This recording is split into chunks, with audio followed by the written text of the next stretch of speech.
ఆడోళ్ళకి లేనివేంటి చెప్పవే. చట్టం ముందు అందరూ సమానులేగా. కదా, సిటీ బస్సు ఎక్కేవనుకో, స్త్రీలను గౌరవించడం మన సాంప్రదాయం, వారికి కేటాయించిన సీట్లలో వారినే కూర్చొనిద్దామని రాసి ఉంటుంది. పురుషుల్ని గౌరవించడం సాంప్రదాయం అని ఎక్కడన్నా రాసి ఉంటదే? ఎత్ర నారీస్తూ పూజ్యంతే రమంతా తత్ర దేవత అన్నారు. పురుషుణ్ణి పూజించమని నా కొడుకన్నా చెప్పాడే? కంప్యూటర్లో మదర్ బోర్డు ఉంటుంది, ఫాదర్ బోర్డు ఉంటుంది. మదర్ నేచర్ అంటారు, ఫాదర్ నేచర్ అని ఎవడన్నా అంటాడే? మదర్ ఎర్త్ అంటారు, ఫాదర్ ఎర్త్ ఎక్కడన్నా ఉందే? భూమండలం అంతా ఆక్రమించుకుని తాగలంటారు కదే. ఇంకా ఏదో లేదని మా మగాళ్ళ మీద పడి ఎదవయ్యేడుపు.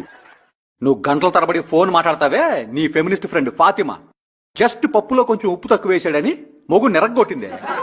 ఆడెప్పటికీ చెప్పుకోలేక ఏడుస్తుంటే నేను హాస్పిటల్కి తీసుకెళ్లి కట్లు కట్టించా. ఏంటమ్మా, నువ్వు వండి పెడుతుంటే తినేసి అడ్డంగా బలిసానా? ఇందులో ఏది షుగరు, ఏది సాల్టు, ఏది పప్పు, ఏది పసుపు చెప్పవే. కిచెన్ స్పెల్లింగ్ తెలుసా నీకు? You bloody